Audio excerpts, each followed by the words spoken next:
നമസ്കാരം. പല ആളുകളും എന്നോട് ചോദിക്കുന്ന ഒരു ചോദ്യമാണ് സ്റ്റാമ്പുകൾ കളക്ട് ചെയ്യാറുണ്ടോ എന്നത്. സ്റ്റാമ്പുകൾ ഞാൻ കളക്ട് ചെയ്യാറുണ്ട്. ചില തീമാറ്റിക് ആയിട്ടുള്ള സ്റ്റാമ്പുകളാണ് ഞാൻ കളക്ട് ചെയ്യാറുള്ളത്. ഈ കാണുന്നത് ക്യൂൻ എലിസബത്തിൻ്റെ കളക്ഷനാണ്. എൻ്റെ കയ്യിലുള്ള വ്യത്യസ്തങ്ങളായിട്ടുള്ള രാജ്യങ്ങൾ പുറത്തിറക്കിയതും അതുപോലെ തന്നെ ചില ബ്രിട്ടീഷ് ടെറിട്ടറീസും ഒക്കുപ്പേഷൻസും ഒക്കെ പുറത്തിറക്കിയ വ്യത്യസ്തങ്ങളായിട്ടുള്ള സ്റ്റാമ്പുകളാണ്. ചില സ്റ്റാമ്പുകൾ കാണുമ്പോൾ നിങ്ങൾക്കൊരു സംശയമുണ്ടോ, ഇങ്ങനെ ഒരു രാജ്യം ഉണ്ടായിരുന്നോ, ഇങ്ങനെ പേര് ഞാൻ കേട്ടിട്ടില്ലല്ലോ. ഇതെല്ലാം തന്നെ അവരുടെ കൺട്രോൾ ഉണ്ടായിരുന്ന രാജ്യങ്ങളും ഇന്നും പല രാജ്യങ്ങളിലും ബ്രിട്ടീഷ് കൺട്രോൾ ഉള്ളത് തന്നെയാണ്. അപ്പോൾ ആ രാജ്യങ്ങളുടെ പേരുകൾ വായിക്കുമ്പോൾ പലതും നിങ്ങൾക്ക് മനസ്സിലാവുന്ന പേരുകളാണ്. ഫോർ എക്സാമ്പിൾ ഓസ്ട്രേലിയ, അതുപോലെ തന്നെ ഈ കാണുന്ന ബഹാമാസ്, ഇങ്ങനെയുള്ള പല പേരുകളും നിങ്ങൾക്ക് പെട്ടെന്ന് അറിയാവുന്നതാണ്. ചില പേരുകൾ ഒരുപക്ഷെ കേട്ട് കഴിയുമ്പോൾ സംശയം തോന്നും, ബംഗ്ലാദേശിൻ്റെ പേരിൽ സ്റ്റാമ്പ് ഇറക്കിയൊന്നും. ചില രാജ്യങ്ങൾ അങ്ങനെ ഇറക്കാറുണ്ട്, ഒരു ആദര സൂചകമായി അങ്ങനെ സ്റ്റാമ്പുകൾ ഇറക്കാറുണ്ട്. ബാർബഡോസ്, ഇത് കാണുന്നത് ബാർബുഡ എന്ന സ്റ്റാമ്പാണ്. ആൻറ്റിഗോയുടെ പുറത്ത് ഓവർസീയിലിരിക്കുന്ന ബാർബുഡ. ഇത് ബെലീസിൻ്റെ സ്റ്റാമ്പാണ്. എല്ലാത്തിലും തന്നെ പേരുകളുണ്ട്. നിങ്ങൾക്ക് വേണമെങ്കിൽ ഒന്ന് പോസ്റ്റ് ചെയ്ത് കണ്ടു പോവാം. ഏകദേശം 65 പരം സ്റ്റാമ്പുകളാണ്, വ്യത്യസ്തങ്ങളായിട്ടുള്ള പേരുകൾ ഇറങ്ങി 65 പരം സ്റ്റാമ്പുകളാണ് എൻ്റെ കളക്ഷനിലുള്ളത്. അത്യാവശ്യം ഞാൻ സ്റ്റാമ്പ് കളക്ട് ചെയ്യാറുണ്ട്. കളക്ട് ചെയ്യുന്ന സ്റ്റാമ്പുകൾ നല്ല കണ്ടീഷനുള്ള സ്റ്റാമ്പുകളാണ് കളക്ട് ചെയ്യുന്നത്. ഇന്ത്യൻ സ്റ്റാമ്പുകളും കളക്ട് ചെയ്യാറുണ്ട്. ലോകത്തിലെ ആദ്യത്തെ സ്റ്റാമ്പായ 1840 പുറത്തിറക്കിയ പെന്നി പ്ലാക്കും എൻ്റെ പേഴ്സണൽ കളക്ഷനിലുണ്ട്. സ്റ്റാമ്പുകൾ കളക്ട് ചെയ്യുന്നത് നല്ലതാണ്, പക്ഷേ എന്തെങ്കിലും ഒരു തീം നമ്മൾ വെക്കണം. വാരി വലിച്ച് കുറേ സ്റ്റാമ്പുകൾ കളക്ട് ചെയ്യുന്ന കാര്യമില്ല. വൺ ഫ്രം വൺ കൺട്രി, അതായത് ഒരു രാജ്യത്തിൻ്റെ ഒരു സ്റ്റാമ്പ് എന്ന രീതിയിൽ നമുക്ക് കളക്ട് ചെയ്യാം. അല്ലെങ്കിൽ ഇപ്പോൾ ഞാൻ കളക്ട് ചെയ്യുന്നതിൻ്റെ തൊട്ട് തന്നെ ഒരു പേഴ്സണാലിറ്റി സ്റ്റാമ്പ് കളക്ട് ചെയ്യാം. അല്ലെങ്കിൽ ഇപ്പോൾ ഈ കാണുന്നില്ലേ മാപ്പ് വരുന്ന സ്റ്റാമ്പുകൾ, അപ്പോൾ പല രാജ്യങ്ങളിലെ മാപ്പ് വരുന്ന സ്റ്റാമ്പുകൾ കളക്ട് ചെയ്യാം.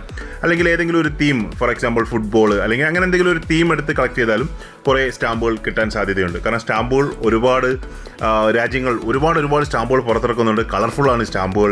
കളക്ട് ചെയ്ത് വെച്ചാൽ തന്നെ കാണാനൊരു അട്രാക്ഷനാണ് സ്റ്റാമ്പുകൾ. അതുകൊണ്ട് തന്നെയാണ് ഈ സ്റ്റാമ്പുകൾ കൂടുതലും പണ്ട് മുതലേ ആളുകൾ കളക്ട് ചെയ്യുന്നുണ്ട്. ഇപ്പം കുറച്ച് കുറവാണ് നമുക്ക് തോന്നാനുള്ള കാരണം സ്റ്റാമ്പുകളുടെ അവൈലബിലിറ്റി കുറവാണ്. കാരണം നമ്മളൊരു ലെറ്റർ അയക്കാൻ പോലും സാധാരണ സ്റ്റാമ്പ് ഒട്ടിച്ച് അയക്കാറില്ല. പിന്നെ ഇന്ത്യയിലുള്ളൊരു പ്രശ്നം എന്ന് പറഞ്ഞു കഴിഞ്ഞാൽ നമ്മൾ ഏതെങ്കിലുമൊക്കെ ഒരു സ്ഥലത്തേക്ക് സ്റ്റാമ്പ് ഒട്ടിച്ച് ലെറ്റർ അയച്ചാൽ പോലും പണ്ടത്തിനോട്ട് വരുന്നത് സീൽ വെച്ചുള്ള ക്യാൻസൽ ചെയ്യുന്നത്, പേന വെച്ചൊരു വരെയാണ്. അതിപ്പം നമ്മുടെ ബഹുമാനപ്പെട്ട മഹാത്മാഗാന്ധിജിയുടെ മുഖമാണെങ്കിൽ പോലും അതിനെ മൊണ്ടയ്ക്കൂടെ പേന വെച്ച ഒറ്റ വരെയാണ് വരയ്ക്കുന്നത്. അങ്ങനെയാണ് ഇവിടെ ക്യാൻസലേഷൻ നടത്തുന്നത് കൂടുതൽ സ്ഥലങ്ങളിലും. ചില ആളുകളുണ്ട് ഇതിനോട് താല്പര്യമുള്ളവർ നല്ല രീതിയിൽ സ്റ്റാമ്പിന് പുറത്ത് സീൽ ചെയ്ത് വിടാറുണ്ട്.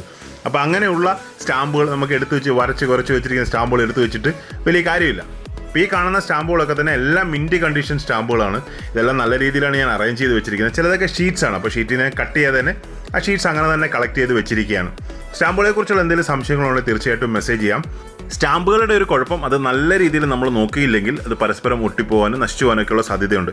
അതെപ്പോഴും അത് ചെറിയ രീതിയിലുള്ള അതിൻ്റെ കേസുകൾ, പ്ലാസ്റ്റിക് സ്ലീവുകൾ പോലുള്ളതും ഒക്കെ ഇതിന് സ്റ്റാമ്പുകൾ വെക്കാൻ വേണ്ടി കിട്ടും. അപ്പോൾ അതിനകത്ത് വെച്ച് നല്ല രീതിയിൽ ഇങ്ങനെ ഓർഗനൈസ് ചെയ്ത് വെച്ചാൽ അത് കുറേ നാൾ കംപ്ലൈൻറ്റുകളൊന്നും ഇല്ലാതിരിക്കും. വാരിക്കൂട്ടി വെച്ച് കഴിഞ്ഞാൽ സ്റ്റാമ്പുകൾ നശിച്ചു പോകാൻ സാധ്യതയുണ്ട്. പല വിദേശ എക്സിബിഷന് പോകുമ്പോഴും ഞാൻ കണ്ടിട്ടുണ്ട്. ഞാൻ ഇത്തവണ മലേഷ്യൻ എക്സിബിഷൻ പോയപ്പോഴും കണ്ടു, ചെറിയ പാക്കറ്റുകൾ സ്റ്റാമ്പിൻ്റെ വിൽക്കാനുണ്ടായിരുന്നു. അതായത് നമ്മുടെ നാട്ടിൽ ഒരു 200 രൂപ കൊടുത്തു കഴിഞ്ഞാൽ ഒരു 10-30 സ്റ്റാമ്പുകൾ കിട്ടുന്ന ചെറിയ പാക്കറ്റുകൾ. അത്തരത്തിലുള്ള പാക്കറ്റുകൾ ബിഗിനേഴ്സിന് നല്ലതാണ്. കാരണം ഒരുപാട് വെറൈറ്റിയിലുള്ള സ്റ്റാമ്പുകൾ അവർക്ക് കിട്ടും. പിന്നെ മോനായാലും സ്റ്റാമ്പുകൾ കളക്ട് ചെയ്യുന്നുണ്ട്. നമ്മുടെ പാഴ്സലുകളിലൊക്കെ വരുന്ന സ്റ്റാമ്പുകൾ ഇളക്കി വെക്കാറുണ്ട്. ചിലതൊക്കെ റിപ്പീറ്റിംഗ് ആണ്, ചിലതൊക്കെ ഈ പറഞ്ഞൊരു പേന വരെയും ക്യാൻസലേഷൻ ഫുള്ളായിട്ടൊക്കെ വന്നതാണ്, എങ്കിലും അതെല്ലാം എടുത്ത് വെക്കാറുണ്ട്. ഞാൻ പല സ്ഥലങ്ങളിൽ നിന്നുള്ള ലെറ്ററുകൾ വരുത്തിയ സമയത്ത്, അതായത് ഞാൻ US വർക്ക് ചെയ്തുകൊണ്ടിരുന്ന സമയത്ത് പല രാജ്യങ്ങളിൽ നിന്നുള്ള ചെറിയ സാധനങ്ങളൊക്കെ ഓർഡർ ചെയ്യായിരുന്നു. മെയിൻലി ഫിലാറ്റലി നാണയങ്ങളൊക്കെ ഓർഡർ ചെയ്യുമ്പോൾ പല രാജ്യങ്ങളിൽ നിന്നുള്ള കവറുകൾ വരുമായിരുന്നു. അങ്ങനെ എനിക്ക് ഏകദേശം 85ഓളം രാജ്യങ്ങളിൽ നിന്നുള്ള കവറുകൾ വന്ന ആ പേപ്പർ പാഴ്സൽ വന്ന കവറുകൾ ഞാൻ കളക്ട് ചെയ്ത് വെച്ചിട്ടുണ്ട്. എൻ്റെ പേരിൽ എൻ്റെ അഡ്രസ്സിൽ 85ഓളം രാജ്യങ്ങളിൽ നിന്ന് വന്ന കവറുകൾ ഞാൻ കളക്ട് ചെയ്ത് വെച്ചിട്ടുണ്ട്, സ്റ്റാമ്പോട് കൂടി തന്നെ.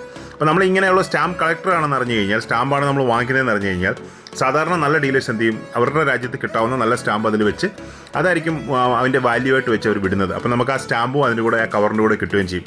അങ്ങനെ എനിക്ക് സിൽവറിൻ്റെ വരെ സ്റ്റാമ്പ് അങ്ങനെ വെച്ച് ഫ്രാൻസിൽ നിന്ന് വന്ന് ആ ഒരു കവറിൽ സിൽവറിൻ്റെ സ്റ്റാമ്പ് കിട്ടി. അതാണ് എൻ്റെ കളക്ഷനിലിരിക്കുന്നത്. അപ്പോൾ ഇത് ക്യൂൻ എലിസബത്തിൻ്റെ എൻ്റെ പേഴ്സണൽ കളക്ഷൻപ്പെട്ട സ്റ്റാമ്പുകളാണ്. എന്തെങ്കിലുമൊക്കെ സംശയങ്ങളുണ്ടെങ്കിൽ തീർച്ചയായിട്ടും ചോദിക്കുക. ഇത്തരത്തിലുള്ള കളക്ഷനുകളൊക്കെ ഇടയ്ക്ക് ബൾക്കായിട്ട് വരാറുണ്ട്. 50-30 ഒക്കെ ക്യൂൻ എലിസബത്തിൻ്റെ സ്റ്റാമ്പുകൾ. ഇത് കൂടുതലുണ്ട് ക്യൂൻ എലിസബത്തിൻ്റെ. ഇത് ഞാൻ അറേഞ്ച് ചെയ്ത് വെച്ചിരിക്കുന്നതാണ്. ഇനി അറേഞ്ച് ചെയ്യാൻ കുറേ രാജ്യങ്ങൾ ബാക്കിയുണ്ട്. അതുകൂടെ വെച്ച് കഴിയുമ്പോൾ എനിക്കൊന്നൊരു 75ഓളം വ്യത്യസ്തങ്ങളായ രാജ്യങ്ങളുടെ സ്റ്റാമ്പുകളുണ്ടാവും. വീഡിയോ കണ്ട എല്ലാവർക്കും ഒരുപാട് നന്ദി. Keep watching. Thank you very much.